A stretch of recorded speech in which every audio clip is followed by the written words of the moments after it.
I'm going to be filling in these little, pin holes. These are nails, but, I mean,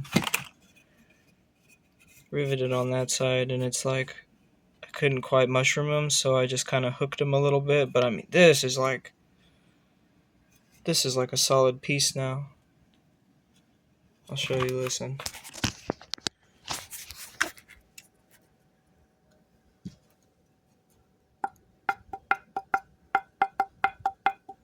It goes through the whole thing. It's just, yeah, it looks like it was, this thing looks like it was forged that way. That's kind of crazy if you think about it. This is just like basically JB Weld shit. Oh, and look at that. I think I'm going to leave this part up here just so you can see kind of like the nasty, what went into it, and then it's just like refined. But I've got the handle shaped up nicely, so it's like right here where your palm for a two-handed hold. Down here too, little thumb curve. I believe they're called dextral hand grips or something, but it's just like for a two-handed grip. You can be real accurate, real precise with your swing wherever you're going. Juke them out. And then there's just like a nice fat handle up here if you just need to get like real precise. This gives you like a good grip just to like also be psh, psh, psh. So yeah, let's get into filling this. So I just got, these are just some like basically like the kind of like fibers that come from the bark whenever you grind it away. Use that, get a pick, some rest in peace Harambe. Fun fact, Harambe was born, feel free to Google this. Harambe was born May 27th, 1999. My birthday is May 27th, 1999. Right. Some of you are now processing and realize, wow, that's why he's the way he is. He shares the same birthday as a goat. He's also a goat, so it's just like, not to brag, but it took me years to figure that out. So here we are.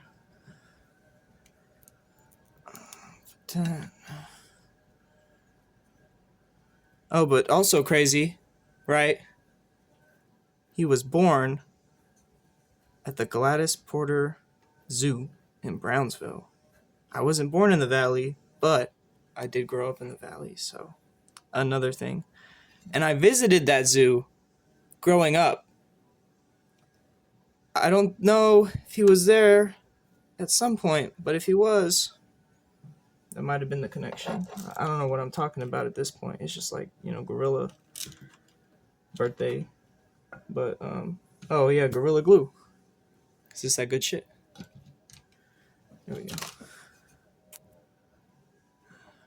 Just make like a, just put some in there first.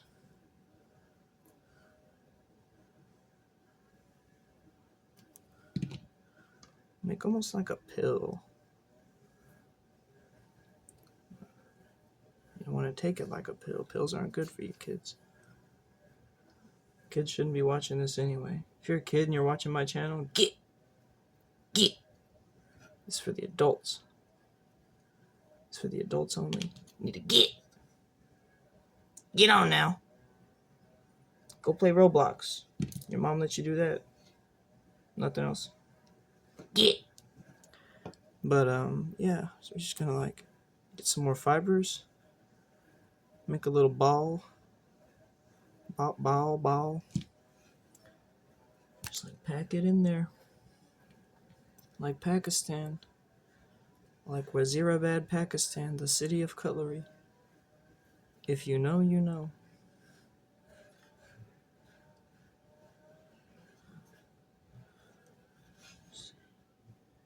And you really just want to like stab it in there, because the more you can get in there, the better it'll be when you sand it away.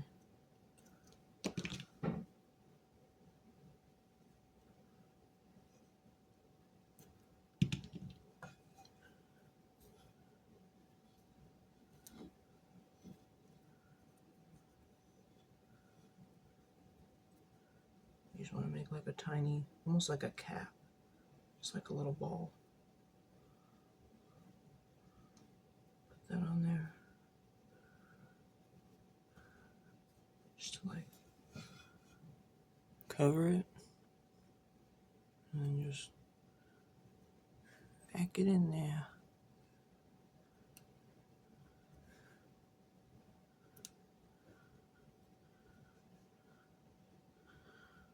Just like that. I feel like Bob Ross right now.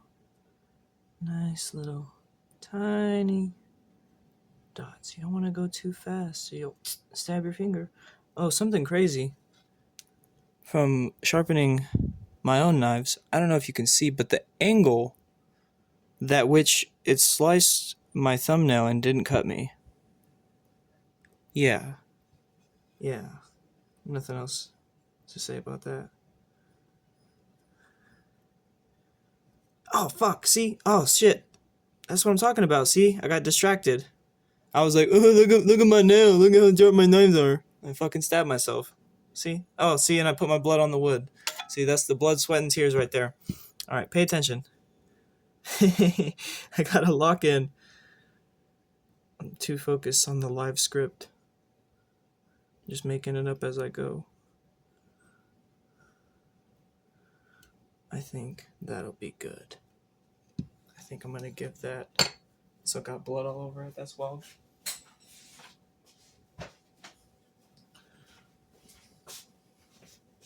Just give this a few love taps.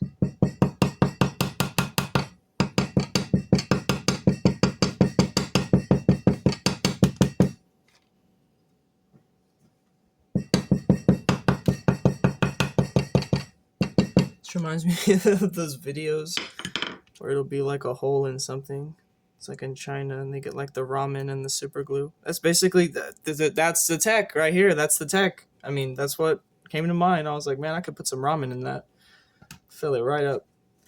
But using the fibers that you can harvest from the wood itself, of course, it's going to be better. But I think ramen noodles would work in a pinch because I've seen they repair like mahogany furniture and they even stain it and follow the grains with a pencil back to the original factory condition. So I don't know. I do know because that's what I'm doing.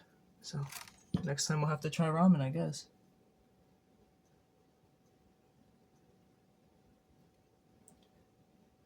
I think Luke from the Outdoor Boys, I think he'd be proud of me for this because it's just like, he'd be like, wow, that's really nice. How neat. Definitely someone I look up to in the YouTube community. He's a goat, the goat. And then it's like the Outdoor Tom video. The most recent one, crazy. If you've been watching, for years, you go watch it. Hi, it's Tom here. It's just like, oh, okay, when did that happen? All right, buddy. I see you. That's why his dad passed on the torch, because it's like, soon enough, he's not even going to, as soon as he hits that age, he's going to be producing so much content across the world, it's going to be crazy. Calling it now. And the network is insane, all the different outings and experiences, and the way he's able to network with his church. That's what I aspire to do one day.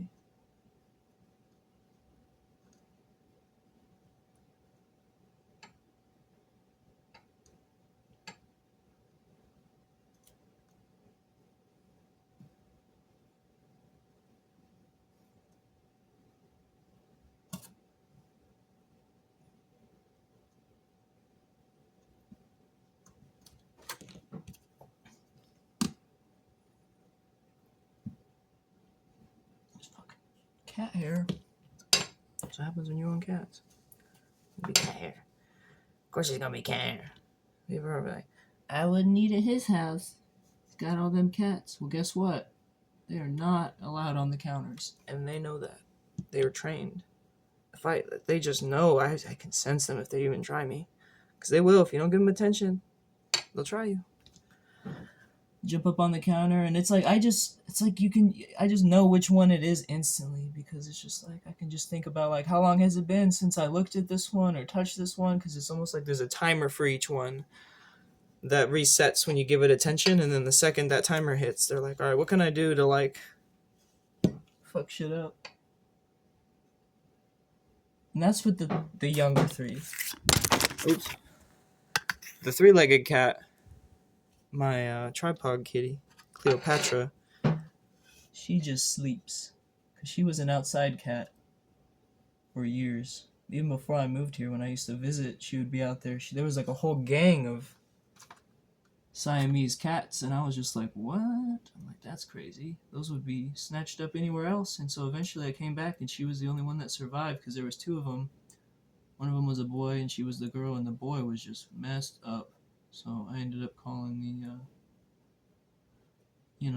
so got him taken care of. He's good, up in heaven now, just doing whatever. And eventually it was like I fed all these outside cats. That's why I didn't take her in immediately, because there were so many of them. So it's just like, for me, it's like, how do I choose?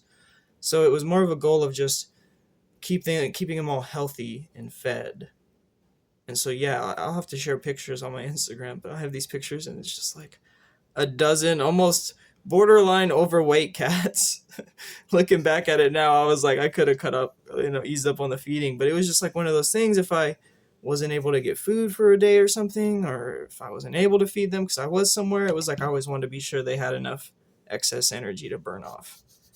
So, but eventually she would come inside whenever it'd be like really cold, and there'd be winter storms and stuff. And it just got to a point where she was, getting older. And, yeah, it was like the most recent, like, real bad winter storm. It's been a year since I've had her. So last year, bringing her inside, I just kept her in because she was really sick. And so I just kept her in. And she didn't. That's the thing, is the reason I'd let her back out is because she did not want to stay inside. She would scratch at the door. She'd pee everywhere if I tried to keep her in. So it was just like, all right, she wants to be outside. She's a semi-feral cat. She just likes me because I feed her. And so eventually, yeah, I just had to like keep her inside. And eventually, she just started using the litter box. And story about how she got her leg amputated is for another time, but she's good now.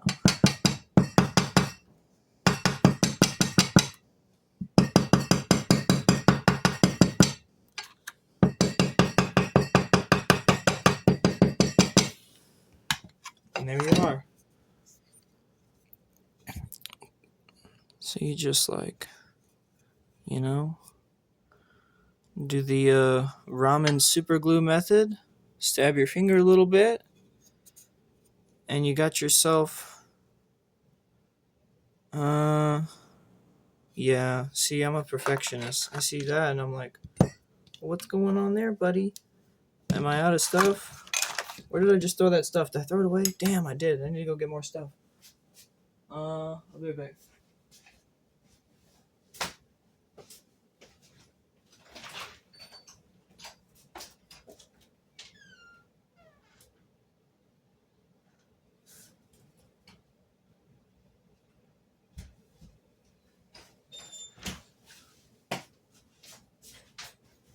It's not like I have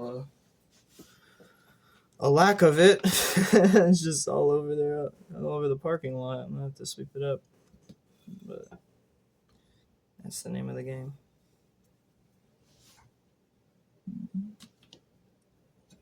Yeah, I ground this one a bit too much. But that's okay. We'll fix it. I guess I'll give y'all a POV. You're like, well, we can't see shit. This YouTube video, his angles are always fucking trash.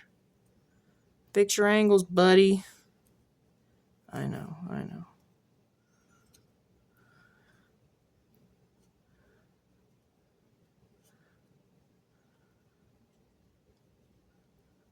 don't know, a little bit of history about me, I guess. As far as professional history goes. I grew up always liked cooking, so the most logical thing was to go to cooking school. Almost went to Escoffier in Austin. Thank the Lord I didn't. Not that it's like, not that people can't go there and get a quality education. It's just like the difference is night and day. And then the other thing that comes with that, the difference between the CIA San Antonio campus and the original one in New York, That's like habanero and honey. Just like, yeah, completely opposite sides of the spectrum. I'd say San Antonio is the habanero